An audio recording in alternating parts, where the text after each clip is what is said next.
요즘 대한민국 축구 대표팀 경기 보면서 걱정 많으시죠? 특히 이 3-4-3 포메이션을 두고 말이 참 많은데요. 오늘 도대체 왜 이렇게 우려의 목소리가 나오는지 그 실체를 자료와 함께 하나하나 까보겠습니다. 모든 이야기의 시작은 바로 이 경기입니다. 코트디부아르한테 0대4로 크게 졌죠. 근데 이게 그냥 운 나쁘게 한 경기 진 게 아니에요. 이건 우리 대표팀에 뭔가 더 깊은 문제가 있다는 걸 보여주는 아주 강력한 경고등이라고 봐야 합니다. 경기력은 절대 거짓말을 안 하잖아요. 그런데 이 0대4라는 스코어 어디서 많이 본 것 같지 않으세요? 정말 소름이 돋을 정도인데요.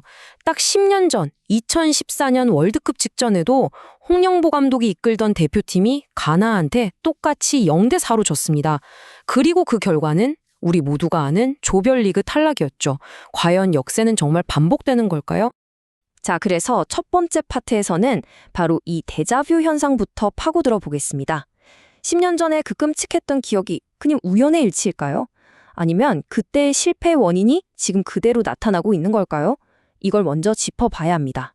그럼 10년 전이나 지금이나 패배의 원인에 공통점이 있었을까요?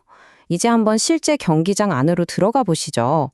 대체 그라운드 위에서는 무슨 일이 있었길래 이런 결과가 나왔는지 가장 심각했던 수비부터 한번 파헤쳐보겠습니다. 두 번째 파트는 바로 약속 없는 수비의 붕괴입니다. 이번 대패의 가장 큰 원인으로 바로 이 지점이 꼽히는데요. 여기서 약속이라는 건 선수들끼리 우리 이럴 땐 이렇게 움직이자고 정해놓은 팀의 규칙 같은 거거든요. 근데 그게 왜, 어떻게 무너졌는지 구체적으로 한번 들여다보겠습니다.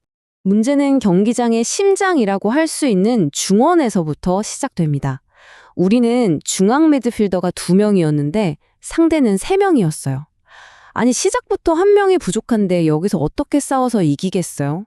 이건 출말부터 수적 열세에 놓인 거죠. 이 한마디가 모든 걸 설명해 줍니다. 그러니까 선수들끼리 언제 같이 압박하고 언제 물러설지에 대한 약속이 전혀 없었다는 거예요. 누구는 나가고 누구는 가만히 있고 이런 장면이 계속 나왔습니다. 이게 그냥 한두 선수가 실수한 게 아니에요. 거의 시스템 자체가 무너진 겁니다.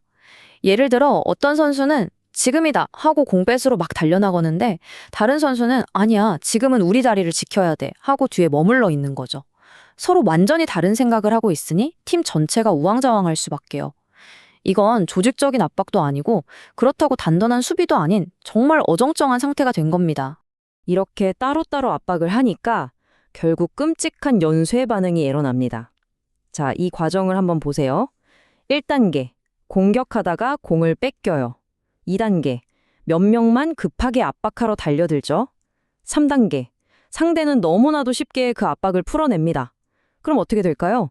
4단계, 우리 미드필더랑 수비수 사이 공간이 그냥 고속도로처럼 뻥 뚫려버리고 결국 5단계에서 상대 공격수는 그 누구의 방해도 받지 않고 우리 골문을 향해 질주하게 되는 겁니다. 자, 지금까지 경기장 위에서 벌어진 현상들을 봤는데요. 근데 여러분, 이건 전부 증상에 불과합니다. 진짜 중요한 건 이런 문제들을 일으키는 근본적인 원인이 대체 뭐냐는 거죠. 이제 오늘 분석의 가장 핵심적인 부분입니다. 세 번째 파트, 시스템의 선수를 끼워 맞추다. 지금까지 우리가 본 모든 문제의 뿌리는 바로 이거라는 지적입니다.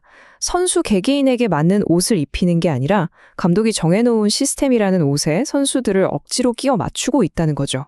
이 숫자를 한번 보세요. 정말 충격적입니다.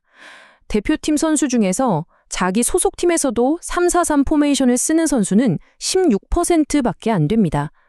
나머지 84%, 그러니까 10명 중 8명 이상은 완전히 낯선 전술, 생전 처음 입어보는 옷을 입고 뛰고 있다는 이야기입니다.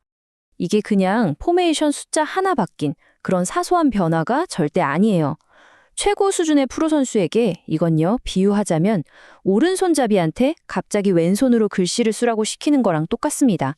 머리가 생각하는 것과 몸이 반응하는 게 완전히 달라지는 거죠. 그리고 바로 그 결과가 이겁니다. 익숙하지 않은 역할 때문에 지금 나가야 되나? 말아야 되나 하는 그 0.1초의 망설임. 이런 미묘한 판단 지연들이 경기 내내 쌓이고 쌓여서 결국 팀 경기력 전체를 조금씩 갉아먹다가 결국에는 완전히 무너뜨리는 겁니다. 말로만 하니까 잘 와닿지 않으시죠? 이 망설임이 어떻게 골로 연결됐는지 첫 번째 실점 장면을 예로 들어서 구체적으로 한번 뜯어보겠습니다. 바로 이 망설임이 연쇄작용을 일으키는 거예요. 예를 들어 볼게요. 평생 포백의 센터백으로만 뛰던 선수가 갑자기 쓰리백의 왼쪽 수비수, 스토퍼 역할을 맡았다고 쳐요. 그럼 이 선수는 원래 몸에 밴 움직임과 다른 역할을 해야 하니까 순간적으로 어디까지 나가야 하지? 하고 머뭇거리게 됩니다. 바로 그 순간 윙백 선수도 내가 지금 공격하러 나가야 되나? 저 선수를 도와야 하나? 하고 헷갈리죠. 각자 원래 팀에 있었다면 몸이 먼저 반응했을 텐데 바로 그 찰나의 망설임이 상대에게 슈팅 공간을 내주는 빌미가 된 겁니다. 자, 이제 마지막 파트입니다. 지금까지의 모든 증거들을 다 모아서 이 분석의 가장 근본적인 질문을 한번 던져보려고 합니다. 그래서 도대체 이 343 전술은 누구를 위한 겁니까? 그렇다면 어떻게 해야 할까요? 답은 명확합니다. 접근 방식 자체를 완전히 뒤집어야 한다는 거죠. 이상적인 방법은 우리 선수들이 각자 소속팀에서 뭘 제일 잘하는지 분석하고 그 장점들을 합쳐서 시너지를 낼 수 있는 시스템을 만드는 겁니다.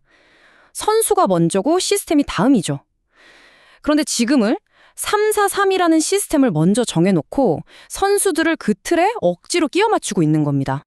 오늘 분석을 마무리하면서 다시 한번 질문을 던져봅니다.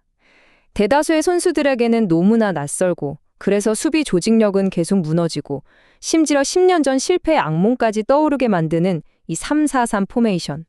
우리는 정말 진지하게 물어야 합니다. 이 전술은 대체 누구를 그리고 무엇을 위한 것입니까?